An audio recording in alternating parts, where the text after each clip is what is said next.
In social media, the term main character denotes an individual or someone who acts in a manner that is oblivious to the effects of their action on others. So, in other words, everything revolves around their wants and needs. And many scholars have highlighted how in the ocean, states are the main characters. So, rights are always relative to action by states. But we know that it's not just states that interact, use, live, or thrive, or depend on the ocean.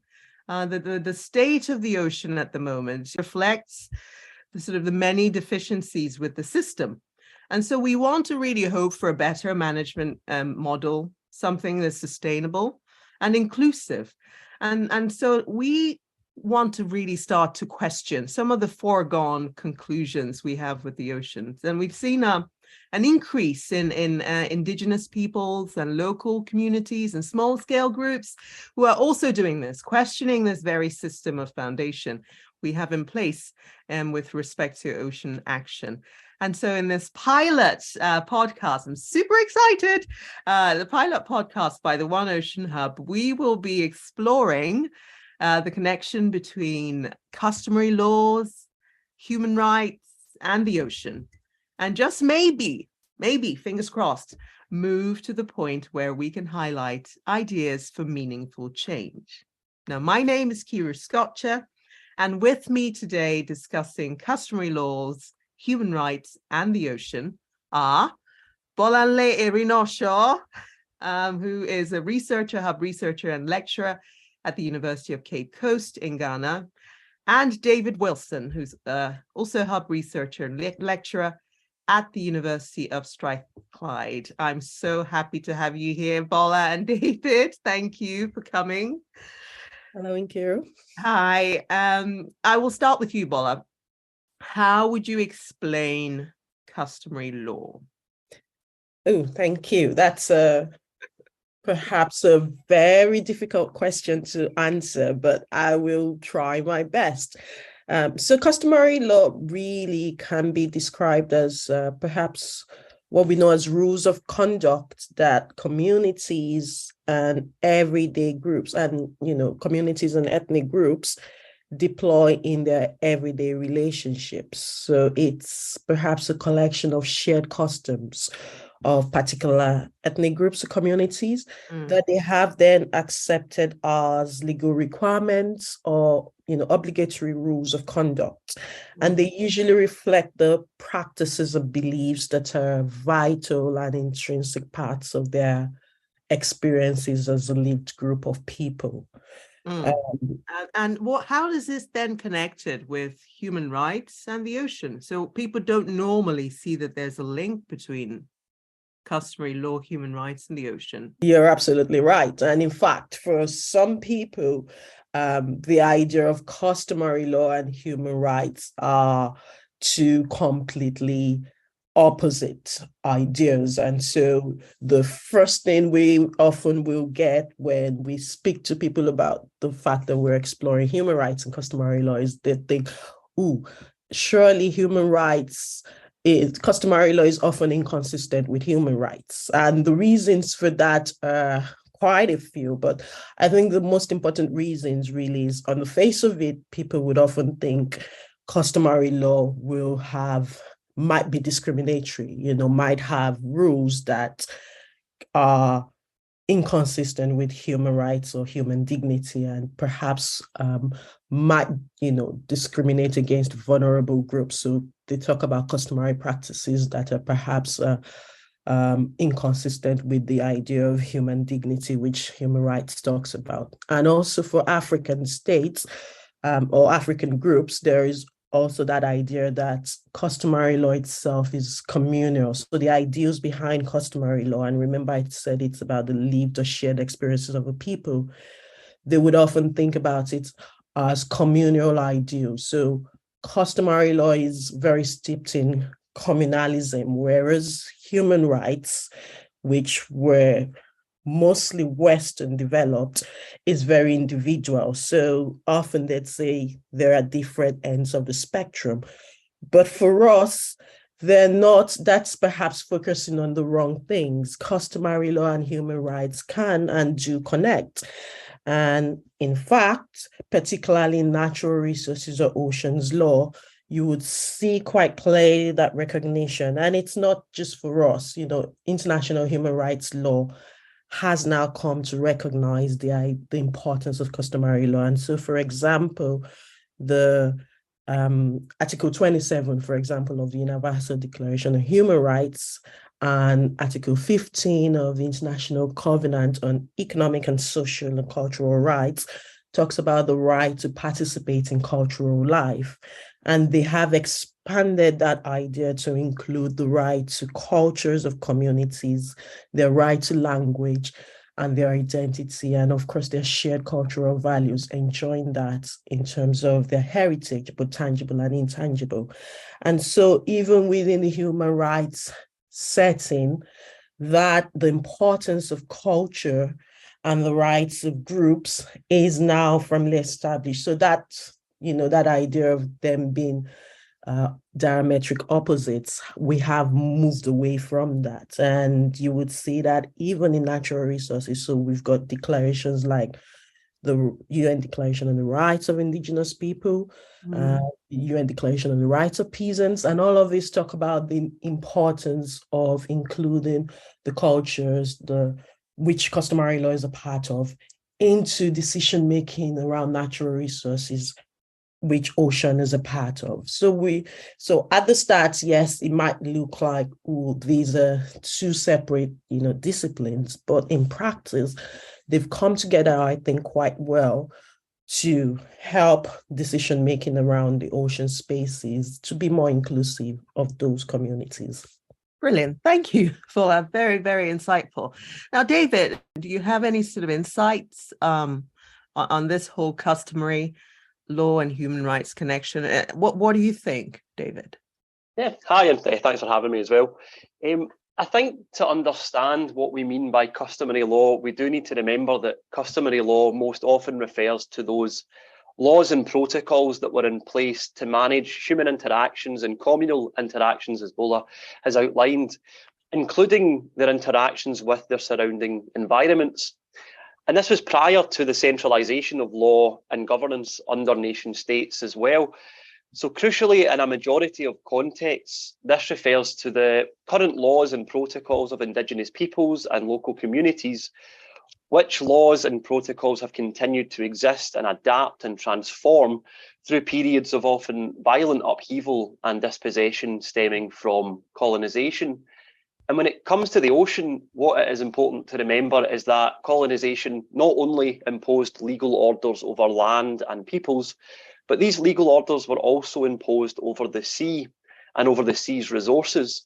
So the ocean management became the purview of colonial governments and later the settler or independent governments that followed. This meant that ocean management, both national and international, became fundamentally rooted in the law and governance being advanced by colonial states. That is predominantly Western thoughts on ocean law, governance, ownership and usage.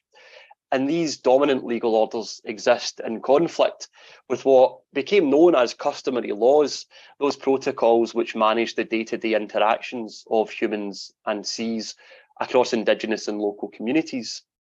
And so over the past few decades, there has been a growing recognition of the rights of Indigenous peoples and local communities, as Bola outlined, to practice these customary laws. And in many constitutions throughout the world, customary laws are recognised as being an equal source of law, alongside the more state-centric legal doctrine. But such recognition does not automatically provide power in practice. And so Indigenous peoples and local communities have struggled and continue to struggle to meaningfully practice these protocols.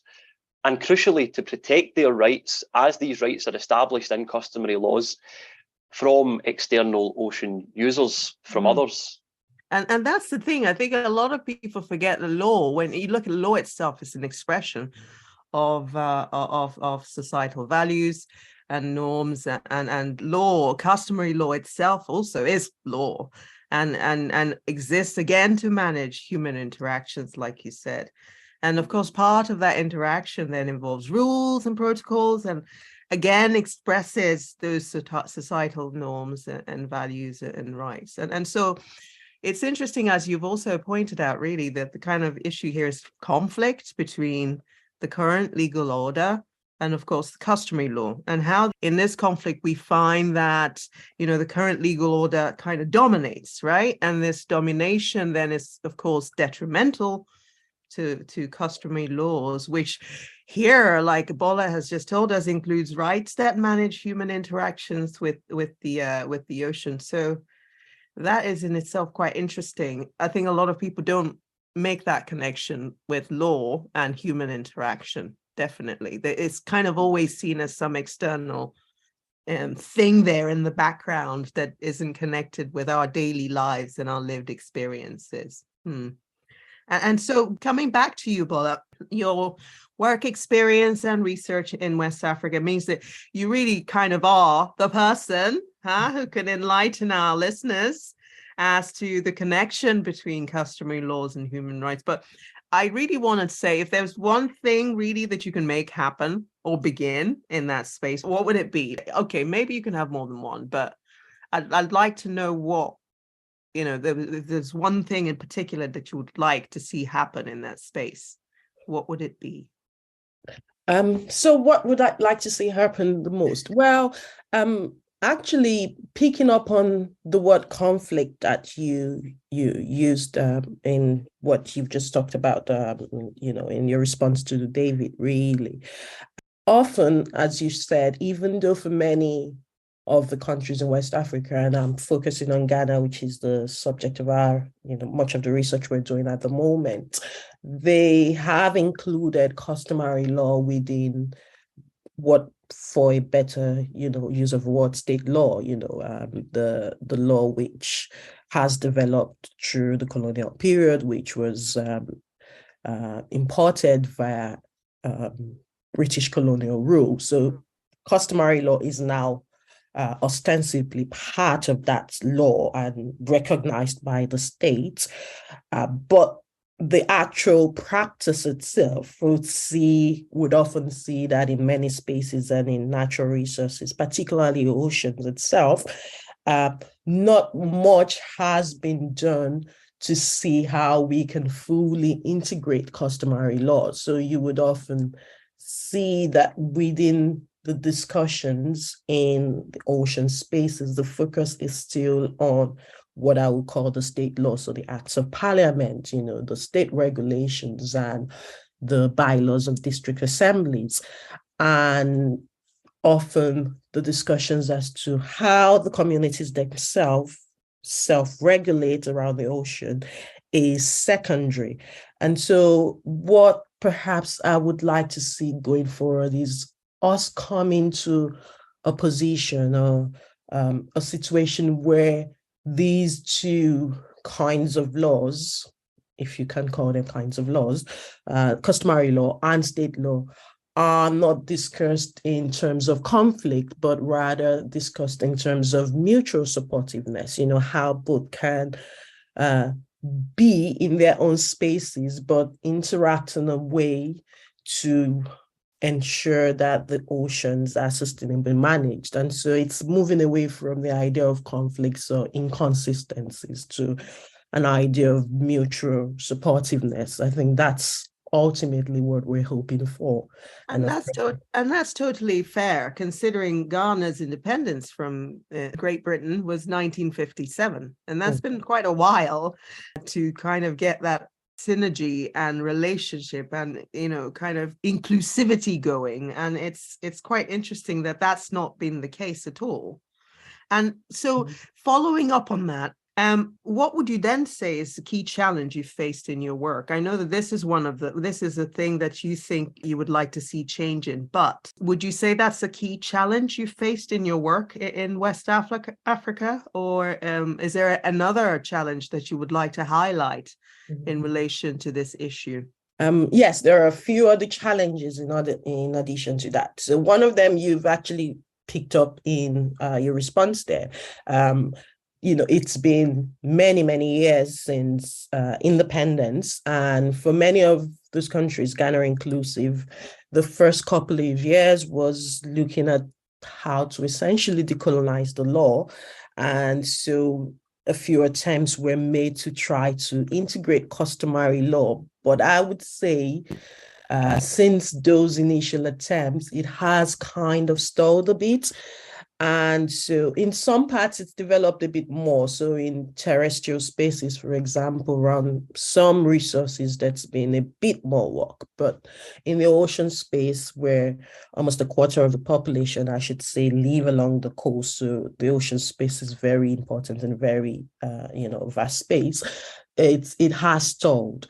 And I think one of the reasons it stalled is a question of political will. And that challenge of political will is also a challenge for us in research, because ultimately all research, particularly research for development, must be taken up by governments to implement it. And so it's finding the way to get the political actors to essentially adopt the findings and adopt and be willing to expand the space and push further than where they are comfortable with at the moment. So at the moment, they're perhaps only focused on this is the act of parliament and this is how we want to use it to manage the ocean spaces. And that's what we're comfortable with, and getting them to move away from that comfort zone to thinking, no, you've got to think a bit more expansively and think and even question why you think one act of parliament is sufficient to manage this very complex space. So that's one of the challenges, we're facing. And of course, there's the big problem of customary law itself, because of the history of contestation, which David has mentioned previously. It means that customary law itself it's perhaps fluid, which is a good thing, but it also means sometimes it's perhaps too fluid. And so one of the criticisms is that, well, maybe because it's so malleable, it's maybe too malleable to be part of the law or be able to actually manage the complex situation around the ocean. So that's also a challenge, I think. That's interesting, your point on kind of the malleability of it. I think here, the whole point of political will is very valid. But maybe when we think about expansiveness, the kind of voices that are involved as well as partners in this matters. And this is where I think, David, I'd like to check with you what you think. I know your work focuses on the sort of impact of this imposition of this global north paradigm on the global south. And what do you think is, a challenge in like true co-creation of knowledge in on these issues? Because we know that sometimes the voices that are involved are not as diverse and inclusive as they need to be. So what do you reckon here is the challenge here from the global north perspective? Well, I'm a historian, so I can't help bringing it back to the historical context here. And so I think the key challenge here is really the fact that the history of modern ocean governance is deeply entangled with the parallel histories of colonisation, as we've discussed, but also the development of environmental marine sciences and Western-dominated conservationism, which was wrapped up in this history of colonisation as well. And what this has meant is that knowledge hierarchies surrounding the ocean are embedded and continue to be reinforced across both governance and research to this day. In the past, such knowledge hierarchies have constructed dominant Western knowledge systems as being the sort of rational and objective approaches to environmental governance, in direct contrast to non-Western knowledge systems, which have been characterized as different to that, as sort of non-rational or non-objective.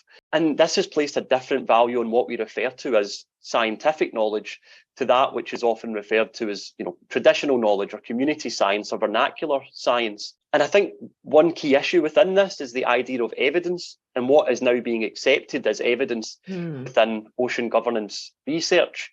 So the observations, for example, of those who interact with marine environments on a daily basis are often treated as lesser than the observations gained through what we now most often referred to as scientific research. Hmm.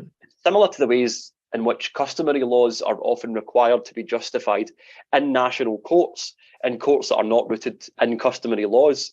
They're being tested by different ways of knowing different systems. And yet, these observations can tell us so much about specific environments over the long term, and also how people have changed and adapted to changing environments, which has then often led, again, to further environmental change as well.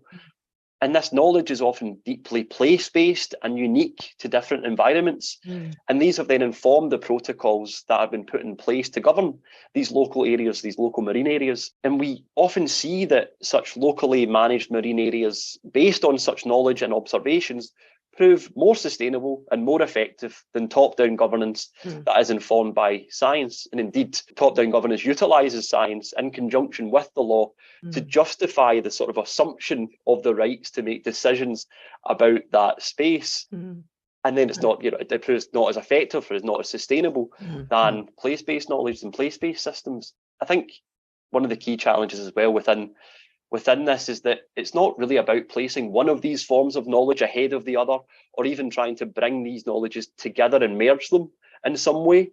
Instead, the challenge is ensuring that both have their equal place at the table. And if they do not have their equal place at the table, which requires building capacity in communities and addressing the power imbalances that exist at the table, then we are missing out on key knowledge, values and approaches in our responses to climate breakdown. We've discussed already that it's customary laws that often manage the day-to-day interactions with the ocean in many Indigenous and local communities throughout the world.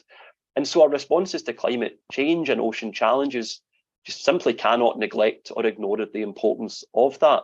We have to work with, as well as through, the tensions between these different legal and knowledge systems, and commit to understanding where power lies, rather than ignoring such imbalances, or similarly idealising certain knowledges, laws and approaches over others. There has to be dialogue, but this dialogue has to be done on an equal basis. Absolutely. And I think this is the thing. It's one thing to critique an approach and say, oh, we're kind of, it's wrong, but it's also another thing to then get to that point of meaningful change. And like you said, it's about the togetherness and bringing them together. There are different management approaches possible when it comes to the ocean, acknowledging that is possible, and that there is also a consistency and uniqueness to all these approaches that have some value. And then we can then really actually face up to who is obviously affected the most by biodiversity loss or the detrimental effects of climate change in the ocean. And of course, their human rights to our human rights to a healthy environment being compromised. So, of course, question remains, what can we do? And like Bola has indicated, we can begin at state level, recognize and incorporate these systems. And like you were saying, David, is not about sort of creating an us and them scenario. It's an all of us kind of scenario. And then this can probably begin that journey towards meaningful ocean action, and one that can move beyond that whole top-down main character approach, as I like to say it. But I think this has been really insightful. What we've tried to do really here today is question the law that applies in the ocean, highlight that relevant viewpoints in relation to the ocean, imagine the ability to respond to many issues affecting the ocean in a targeted, effective and inclusive manner. Unless you have any other final thoughts on this, Bola and David. I can go. Yeah, go, David. Yes. I think one of the main points, again, it's kind of from this historical perspective. What I really want to stress is that customary laws aren't these laws or protocols that are frozen in time. And I think sometimes that's how they're tested in courts and national courts. It's this idea that they have existed prior to colonization, for example, so therefore they can be protected and maintained.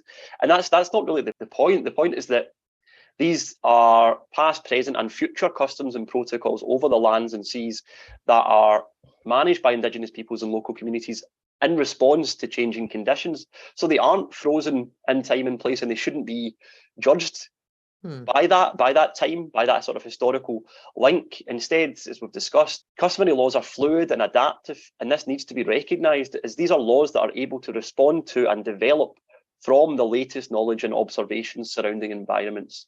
So as you say, it's about bringing people together, but understanding that these laws are fluid and adaptive, and we can learn from that as well. Just like our laws, or sort of the dominant law has been fluid and adaptive. There were laws that were considered acceptable back in the day that are completely unacceptable now. Just as current dominant legal tradition is fluid and has changed, so also is customary law. What about you, Bola? What are you thinking? Absolutely, I agree with that. And I think even though that I had pointed out was often raised as a criticism, but I think actually that is also the strength of customary law, because as we said, it reflects the lived experiences of people who exist currently. And yes, those experiences perhaps have also been influenced by what has happened in the past, but it is up to date and it is current, and that reflects how these communities engage with the ocean. And they do, and yes, you can see that happen often. They do adapt their customary law to reflect changes, and those changes include changes that are happening at the moment in terms of climate change and depletion of the resources. So they also have had to reflect that in how they interact and engage with the ocean and ocean spaces. And you can see that particularly in the way women have come to become more dominant in that space. And I say becoming more dominant.